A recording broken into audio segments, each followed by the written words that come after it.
Hello, hello. Good morning. Good morning, Miss Amara. Thank you so much for getting on this call with me today. Thanks for having me.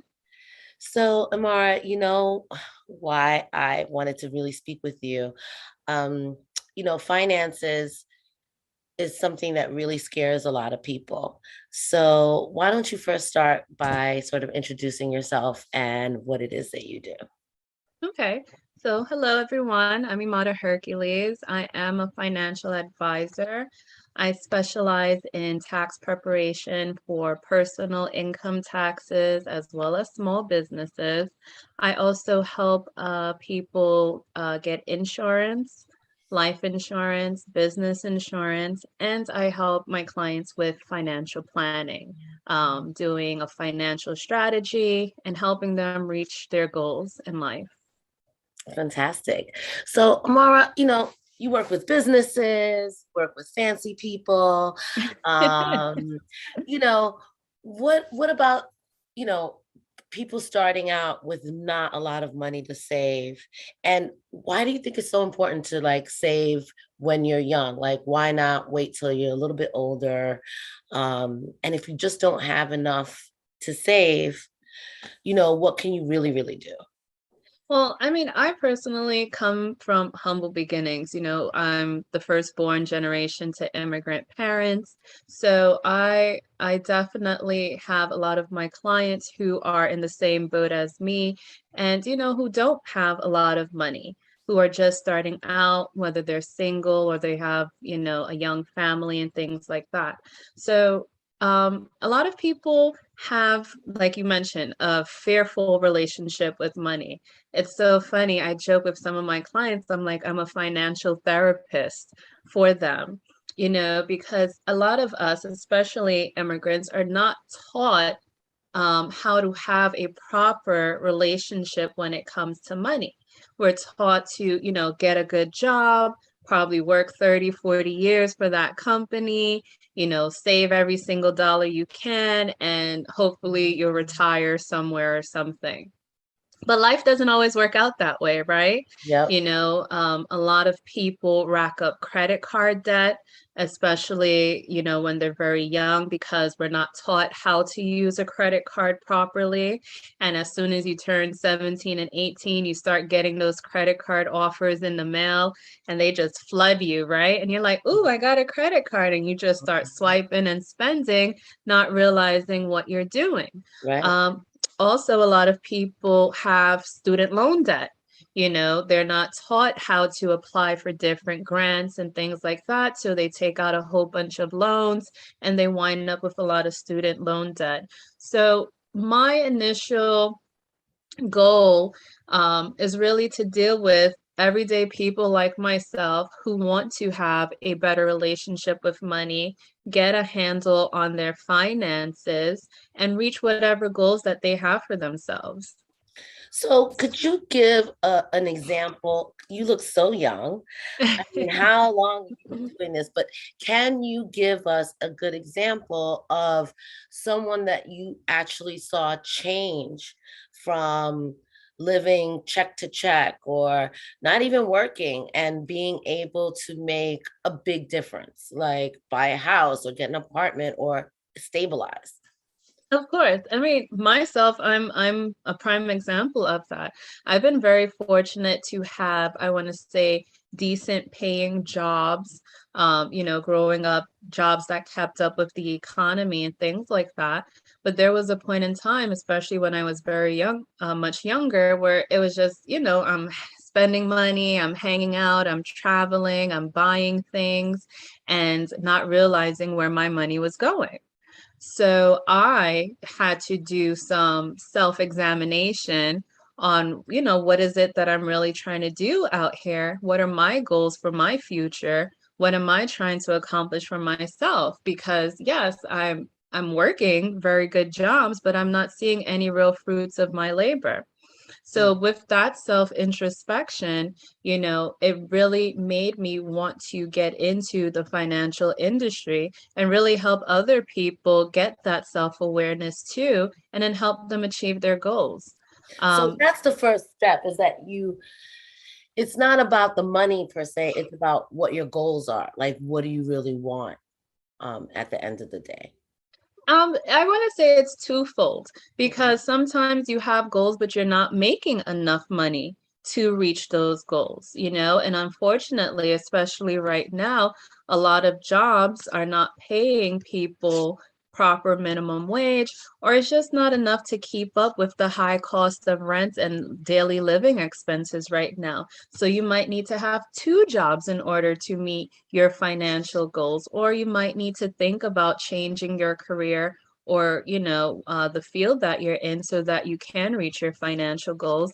And then it's also about having realistic goals and attainable goals. It's always good to have short-term things. What can I do 6 months from now? What can I do a year from now? And then have some long term. Okay, 3 to 5 years from now, this is where I want to be.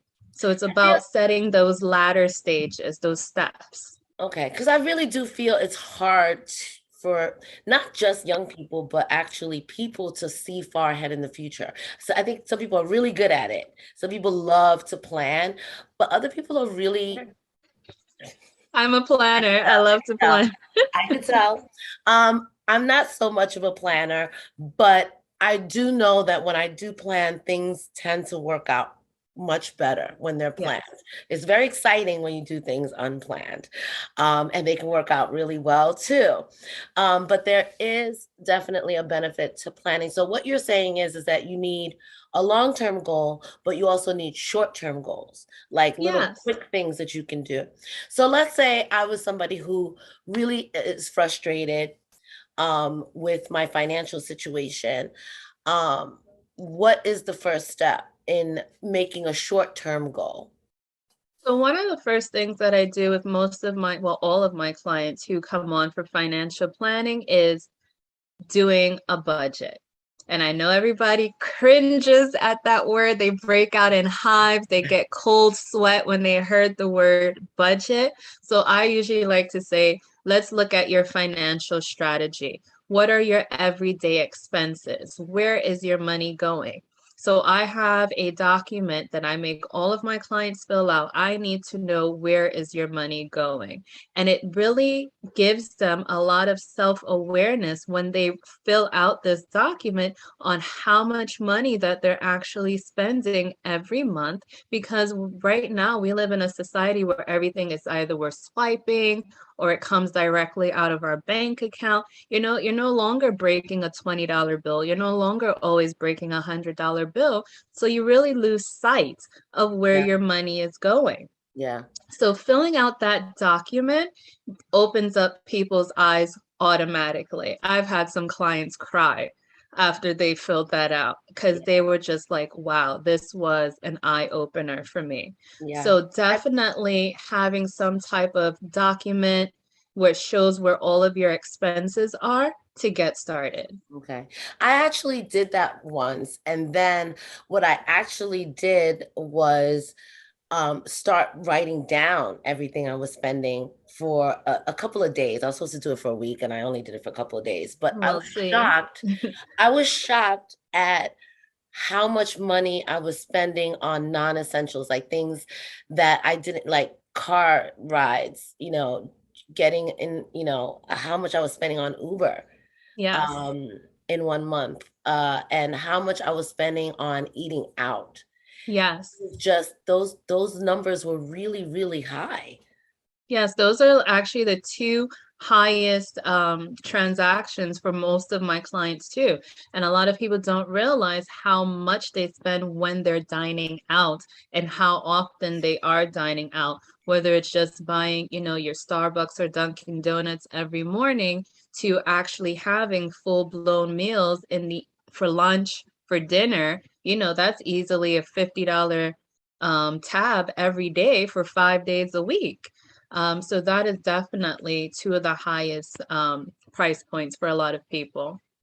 And do you find, I mean, I feel like people feel like when they put themselves in a budget, they feel really tight, like they can't do anything.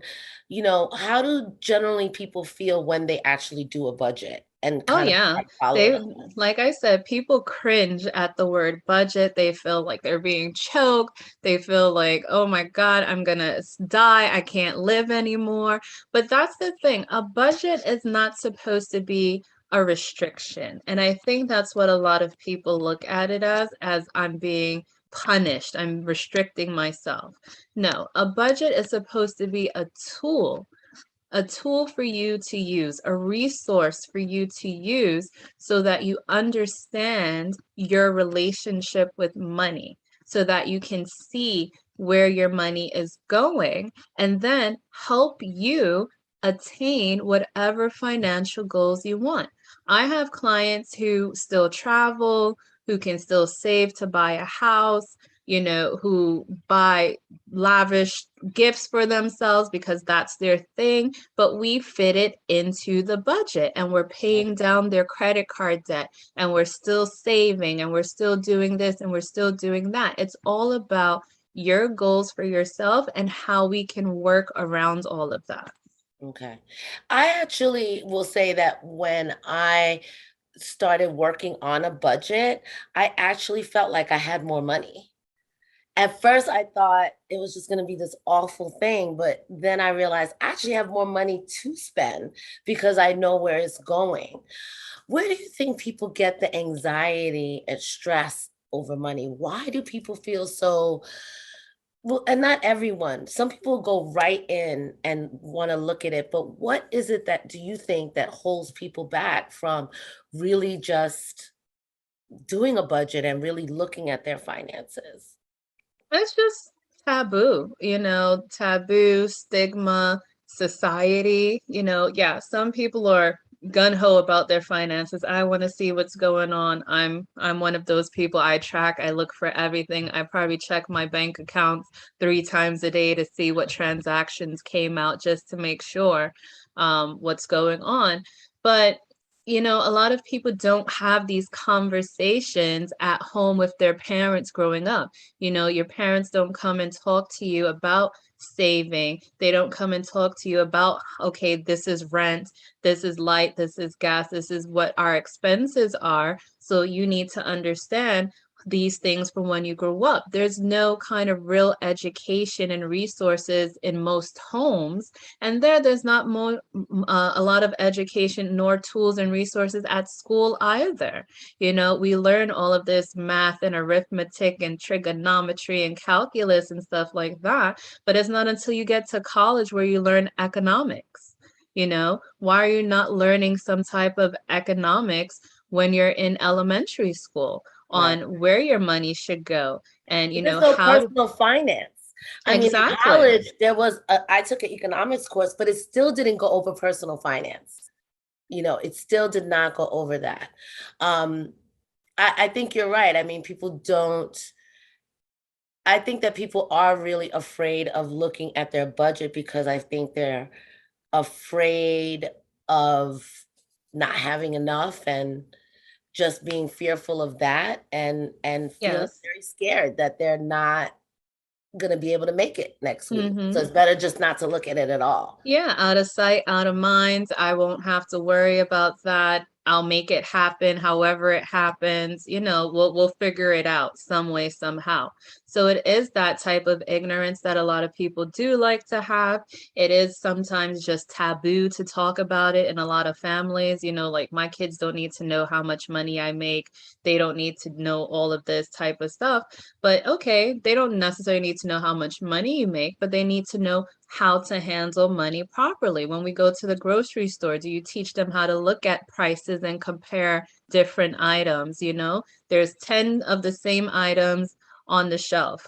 All of them have different pricing. What's the difference, mommy? Why do we buy this one instead of that one? Teach them about coupons. Teach them about not only saving, but okay, when you make the money, yes, you have the option to save it, to spend it, to invest it. Who talks about investments to children? Yeah. Yeah. We don't, and a lot of adults don't even know how to invest properly Yeah. Most because adults. there's, I feel like most adults do not know how to invest properly. I know in high school we did a stock market basically class. Yes. But I don't even see that happening anymore. And I do feel that another pitfall is not when you're young, not understanding that, don't play games with your credit. Don't Mm-hmm. like everything is being monitored. You can't get away with anything. If you charge it, you're gonna have to pay for it. And there's just this feeling like, oh, I bought it, I walked out the store, I'm good. Yes. But this understanding that you will have to pay that back and you're gonna pay more for it. Yes, you pay interest, and if you don't pay it on time, you pay penalties and things like that. So, who teaches our children how to use a credit card properly? Who teaches people who come from different countries who may not have ever had a credit card how to use a credit card properly and Right. to build your credit so that you can attain different things in this country? Because credit is very important. Back in the day, they used to say cash is king, but now credit is king. You Yes. can't do Well, a lot without credit. yeah, and talk a little bit about how if you really protect your credit, if you really because there's a lot of tricks too that I feel that people fall into because I feel like the credit card companies actually don't want people that pay everything on time perfect. I think they want that middle person who is constantly rolling their debt. And one of the things that I found with adults is banks that do the overdraft, Mhm. and I've seen people, adults, who are stuck in an overdraft world where literally their entire paycheck comes in to pay an overdraft and then the fees, and they're caught. How do people stop that? You know? Well, so there's two parts to that. So when it comes to your credit and the credit card, yes, one of the things that I usually recommend is like maybe have like your phone bill or something that you pay regularly on your credit card because that's something that you'll pay off automatically, Mm. right? Because you do want to use the card. You want to show usage, you want to show transaction history, but you also want to have a really good payment history. And really good payment history is usually paying it off 7 to 5 days in advance, 5 to 7 days in advance of the actual payment due date. Um, I which didn't is know a that. exactly, which is a lot of things because you can actually minimize one either getting an interest charge or getting no interest charge at all if you pay it within 5 to 7 days of the actual due date.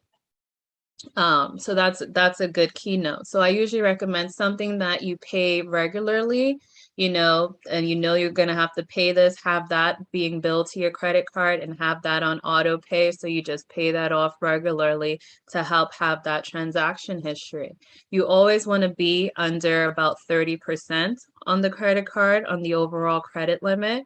You never really want to go above that 30% mark and thresholds because it does affect your credit history, your utilization of the card. You're using too much credit. You're looking high risk to creditors and lenders. So that's why they have that 30% utilization on the card because you don't want to look risky. So explain the 30%, which explain that in like the Layman's terms. yeah, the simplest way. 30% meaning what? So if you have a credit card limit of, let's say, $10,000, you Okay, never want to go over spending pretty much $3,000 of revolving credit on that card. got You it. want to stay under that because as you spend more, creditors are looking at you like, okay, this person, yes, we gave you a $10,000 limit, but you're using all of it. Why are you using all of it? And if you're using all of it, are you using all of it all the time? Are you paying it off and then using it for big ticket items? Or do you have a long-standing balance on it month after month because you're just making minimum payments? You never want to make a minimum payment. You always want to pay more than the minimum. And that's another place where a lot of people make issues. You always want to pay more than the minimum. Even if it's $20 more than the minimum, pay more than the minimum. But yes, so you want to always stay under that 30% if you have a revolving balance on it. if you can't pay it all off, but try and stay under that and make more than the minimum payment monthly. Okay. Okay. All right. That is important. I know about the minimum payment. For years I thought it was fine. Like if I pay the minimum payment, I should be fine. But in actuality, it actually doesn't help your credit, It actually. does not help your credit and it does not help you because it keeps the balance lingering there Right. a lot longer. You pay way more in interest charges and take way longer to pay off the credit card. So the credit card companies, the banks, everybody else, they're making money off of you. Right. Right. So, Amara, you have spent so much time with us. What are some things that you really, really want us to know and understand? If people could walk away with one understanding, what would that be? That it's okay to have fear of finances, anxiety when it comes to your finances, uncertainty when it comes to your finances. It's what you do with it after you acknowledge those feelings that you have, I find is important. Are you ready to take those next steps to better your financial situation? And if you are, then I would say definitely reach out to a financial advisor, do some research online, look up some tools and resources to help you on your financial journey. Just if you're going to start today. And what if people are too intimidated, though, really, to get a financial advisor? Like, what's another way, what's the first step? What's the first thing they should do if they? I mean, right now there's so many people on Instagram, TikTok, Facebook, giving advice that they're not licensed, they're not certified, they're just spitting out information over there. So I mean, you definitely want to do a little bit of research. If you know anybody who's had a financial advisor, word of mouth is always good. Get a referral from a friend or a family member. Your local banks usually have some type of financial advisor there too, or someone that could help you. Or I mean, Google's everybody's best friend these days. um, Or I'm available if you yes. need some assistance. Well, I know that you are having I'm going to put it up right now. Hold on 1 second. I don't know if you could see this. Yes. But how to maximize your tax refund and get your money up. Yes, most definitely. So this Wednesday, March 2nd at 7 p.m. on Zoom, me and my colleague, Odetta King, we're going to be talking about, of course, it's tax season. So what to do, to get that maximum tax refund, and then what to do with that refund money when you get it. A lot of people are getting maybe three, four, upwards of $13,000, $14,000 in tax money. How are you saving that? How are you putting that money to use for you? So Right. that's what we're going to be talking about this Wednesday. That's amazing. Oh, I will definitely be there, and definitely be letting people know. How can people reach you, Amara, if they have any questions? What is the way in which they can get in touch with you? I'm definitely on social media. I'm on Instagram at Hercules Financial Services Group. You can follow me on Instagram. You can reach me via email, info at herculesfinancialsg.com, or by telephone, 913-777-4374. Well, Amara, thank you so much. I finally got it up, so I think people can see it on the screen that they can reach out to you. And is it initial free call, or how do people like can people, ask you a question? What is the I'm process? always here to give out, Q&A. I definitely like giving people some advice and some tips and resources. So yes, initial consultations are always free, and I'm always available. So please reach out. Thank you. Thank you so much, Amara. I really appreciate your time, and it was great talking to you. I hope that we can talk again soon. I think there's a whole conversation to be had about training children, and getting them started, with a bank account, because I will tell you, my son is better than me. So I don't have I'm not really that good at finances, but I took my son in the first grade to open up his own bank account when he was 7, and made him do everything himself. Like, I made the woman talk to him directly while I sat there. And he's really been attuned to having a bank account really early, and wanting to see his passbook and see how much Nice. money. He got robbed one year. I don't know who did it. And then Was mysteriously mommy the money. dipping into the bank Yes, account? exactly. Then the money reappeared. Then it disappeared again. Then it reappeared. Yeah. So, and he will tell you that he got robbed. Oh my gosh. But yeah, I think that that could be a whole conversation in and of itself. Um, There's so many avenues when it comes to finances, so many branches that we can talk about. There's never enough time in the day for it. So, but children and finance is a big thing, and how we can start saving for our children. And then, yes, educating them on the tools and steps that they can do to better their future so that they're better than us. Absolutely, absolutely. Well, I really appreciate the work that you're doing. You're doing the Lord's work. Amen. Whether you know Amen. it or not. But yeah, no, I think it is so important, and for people to also remember that it is an emotional side, that you can push past, and you could start small, and it's never too late. Never too late. Start today. That's awesome. Well, thank you so much, Mara. I'm gonna end our